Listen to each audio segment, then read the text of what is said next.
But anyways, let's jump into our favorite topic here on the Fast Break Podcast. We're going to be talking about the dampest of dudes, the soggiest of shooters, the moistest of men. These are our wet boys, guys that had stupid stat lines. We want to talk about them here in this topic. Give them the love that they deserve. And Ricky Widmer, give us your wet boy of the week. Well, I'm going to start off with first-time wet boy of the year. I don't even think he got a regular season one, and it is Sir Draymond of Saginaw. Draymond didn't get one? No, he didn't get one the whole year. You didn't list them off at the end of the year report. Just KD and Steph, I guess. Yeah, just KD and Steph were the only two. I think Clay might have gotten one. I don't know if Clay got one. Who did? Clay.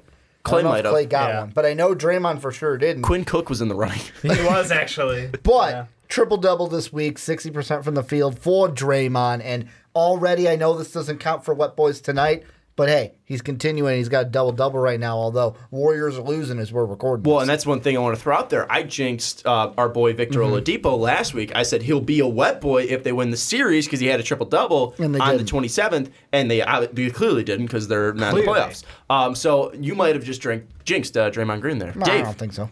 You have something special here. You also have a first-time wet boy, but first-team wet boy as well. That means we've just been hating on this team pretty much all year. Well, we got a comment about that, so now they can stop hating. That's right. This team has never had a wet boy Never before. had a wet boy. So I Dave, can't imagine how we missed that. So Dave, Well, you get 2 injuries. I mean, come on. Such a likable team, too. give them the honor. Best fan base in the world. That's for you, Riley. I'm going with Scary Terry. I mean, he has been so good. He's been so good since he came in. Honestly, playoffs, he's putting up 25, 8, and 7, shooting incredible. 55% from the field, 62 from 3. He's kind of taken over King of the Fourth Quarter mantle. I'll be entirely honest. He is untouchable in the fourth right now. It's disgusting. Well, do you have absolutely the stat? Go ahead and read off. 193 touches in the fourth quarter or OT this postseason for Terry Rozier. In that span, he has 0 turnovers and an effective field goal percentage of 90%. He's third in the playoffs behind for touches behind Ben Simmons and LeBron. So in the fourth quarter or postseason, he is up there with Ben Simmons and the greatest player in the league right now, LeBron James. So unreal from Terry Rozier. I just don't get it with this team. It's like you lose Kyrie, you lose Gordon Hayward. Yeah, getting through the Bucks, I kind of expected that. Thought it'd be before 7 games. Gave me a little bit of a scare. But then you're up 2-0 on the 76ers. Baby. Coaching. Brad Stevens is awesome. Can we say the common thread over the past 2 years of a guy who hasn't gotten injured and has kept the glue on this team? Who it's been? Al Horford. Al Horford. And also Brad Stevens. So those are the two guys that are carrying this team. Because Al Horford also has a shooting percentage of 69%. If Brad Stevens really wants to show he's a good coach, he should not even coach and just do the Steve Kerr thing. I mean, he's freaking incredible. Because Steve Kerr can get injured and that team still wins the championship. Even Jaylen Brown go out there on a bad hammy and just slam me down. I mean, it was just... He had three dunks that game, and after each one, he was grimacing like a mother. He's like, shouldn't have done that, but he still played super intense. It was just, the series is amazing, though. Brad Stevens is going to be interesting to see where he falls on our top coaching rankings at the end of the season, because I think he's going to be pushing up for top. He's definitely top 3, but he might be even pushing for that top rank. We'll see what happens in those. So stay tuned during the offseason. Subscribe for that. But this is why he came to the video, all right? Ricky, I want you to name this video. Wet Boys, LeBron James is the greatest player of all time. Now, I know you're going to have a rebuttal, so let me at least go through my spiel before we do this, and you can have your fight back after with Michael Jordan. But I'm going to go on this. LeBron James, in the past week, 34 points per game, 10 assists, 8 total rebounds, averaging 34 points per game, 10 assists, 8 rebounds, 55% from the field, and 35% from the 3. 7 fadeaway jumpers in that last game against Toronto. 43 points, 14 assists, 14 rebounds, 8 assists. LeBron James is the greatest basketball player ever. To ever pick up a basketball, LeBron James should be seen as the greatest basketball player. Now, I'm not saying that he should be seen as the greatest NBA player, but the greatest player to ever pick up a basketball. Now, Michael Jordan is more accomplished. Yes, 6 finals, never lost in the finals. Never more lost. Points, better stat line across averages-wise. But LeBron James is the most dynamic, most unstoppable force, and most impressive thing I've ever seen on a basketball court. So was MJ. No, because he's not. Looking at what LeBron can do. Defenses were actually able to play defense against MJ, and look at what he did. LeBron James is also more versatile defensively. No hand check against LeBron. But LeBron guards 1 through 5. Do you think that? Could you imagine what MJ could do with the hand check? Go on, Sean. Go on. I'm sorry. I said I was going to shut up. Could you imagine what LeBron would be doing back in the 90s? He's 6'8" and 240 pounds. Nobody can stop him. The only comparable he has is Magic Johnson, but LeBron's a better scorer, a better passer, and more durable than Magic Johnson ever was. LeBron James is something that we've never seen ever. Oh, you're pointing at him like he's right. I'm not agreeing. I'm just saying the Magic Johnson comparison is correct. In the NBA playoffs, since 1963-64, there have been 149 types of this game. 30 points, 8 rebounds, 8 assists, okay? LeBron James has 18% of those games. 149 times a player has recorded 30 points in a game, 8 rebounds, and 8 assists. LeBron James makes up close to 1/5 of those games in the entirety of the NBA playoffs. Michael Jordan has 11. LeBron James has 27 times scoring 30 points, pulling in 8 boards, and 8 assists. LeBron James, again, he might not have the most accomplished career. He might not have those 6 finals, the MVPs, the Defensive Player of the Years. But LeBron James is the scariest player to ever pick up a basketball. And it's not close. And I'm sorry that I know you have that Chicago bias, and I know we have a ton of Chicago subscribers that have it too, but it's not close.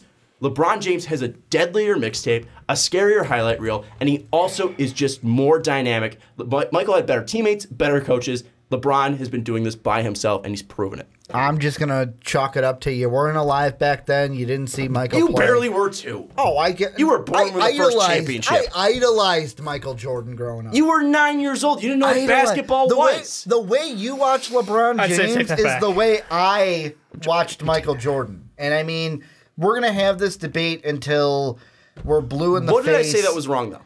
Nothing. And I'm not taking away anything from LeBron, but for me, it's Michael Jordan is the greatest basketball player of all time. But why? What makes him so different? Time. Because LeBron's taller, faster, better, stronger than Michael Jordan ever was. But it's not about being better, faster, stronger. What is it about then? Michael Jordan dissected every single team he played against. And LeBron hasn't? LeBron has owned the city of Except Toronto. The Warriors. LeBronto. Oh, wait. Kyrie helped them in that finals. Did Michael Jordan win anything on his own? I mean, I'm not saying Michael Jordan didn't have Michael Jordan teammates. didn't have a top 50 player of all time next to him for 6 championships in Scottie Pippen. He didn't have a Hall of Famer in Dennis Rodman. He didn't have a 5-time champion in Steve Kerr. Steve Kerr next. I was thinking Scottie Pippen. Yeah. Steve Kerr next to him. But I mean, he's had players around him. He also had a 10-time NBA champion as a head coach.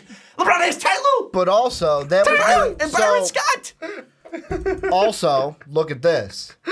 LeBron James, when he finally got a player, I'm not going to say that D. Wade is close to being what Scottie Pippen was to Michael Jordan. Both top 50 players of all time. He goes to Miami. That first finals, they lose. It would be like if Scottie Pippen came to the Bulls and that's like, all right, we're playing the Supersonics. Oh, we lost to Gary Payton. We lost to Gary Payton and Sean Kemp. But why does losing mean that he's a worse basketball player? Well, I'm not saying LeBron is literally the most durable player we've ever seen. And this is the problem, and this is the question that I ask. Why can't we just like both and just be happy that LeBron is doing yes, I would put Michael Jordan above LeBron James, but it's a stupid argument to have because I grew up watching Michael Jordan for most of my life. You weren't even alive when Michael Jordan was kind of doing his thing. No, I wasn't. I was alive for Wizards Jordan. Which is not a thing. That's not... We don't recognize we never have. Well, real quick. Well, that's short-sighted. You got to take in a player's whole career. And let's look at the player's whole career. I mean, this is LeBron's 15th season. Yeah. 15th season. And he led the league in minutes, played 82 games, and had one of the best seasons he's ever had. Michael Jordan's 15th season was the last year in Washington. He played 37 minutes a game, but he didn't start every single game. He played 82 games, but he only started 67. And what did he score? Over 20 a game still. Okay. At 40. Okay. 15th season still. And Jordan took 2 breaks. 2 breaks. Jordan got bored. Jordan got bored and went to baseball, came back, went to the playoffs. Why would halfway through a season. Why would I care? Why would I want that, though? I mean, he also LeBron drank and smoked daily. They take care of their bodies way better now. Technology, science, health, all those things have advanced so far. Jordan was just a guy playing a game, and he killed it. It's like the Wilt argument. And this is like, LeBron's. Yeah, Wilt's numbers are incredible. He's insane. He's the greatest man to ever play basketball. LeBron didn't have this, he's playing against guys who are tall as you. If LeBron, there still are. Jose Calderon, I think is what I said. Got a little IT out there. Again, if I just want to watch. I just want to watch these Jordan highlights. These aren't Jordan highlights. Oh, they're not. I'm just seeing polls. Okay. If LeBron didn't have the game of basketball, we don't know where this kid would have been. I mean, he pulled himself up from just a terrible upbringing. Has been in the spotlight for the past 15 years. It's a great story, and has literally been spotless for the past 15 years. Has only improved, and at the age of 33, there's no stopping this man for the next 6 years when he hits that age of 39, where Michael ended up finishing retiring. But LeBron's never needed a break. LeBron's never stopped. This guy's consistently been dominating the sport of basketball. Has been dominating since 2007. And he's never had the help that Michael had. I'm watching Penny Hardaway highlights. I'm done having this argument. I mean, anyways, this is like a 15-minute wet boy. I just think it's a pointless argument because, I mean, Michael Jordan's the greatest player. Neither one of you is going to convince the other. Exactly. That's why I'm watching Penny Hardaway. But that's why I'm saying. My story. That's why I'm saying Michael might be the best NBA player of all time when it comes to accomplishments, when it comes to whole resumes. But LeBron didn't go to college.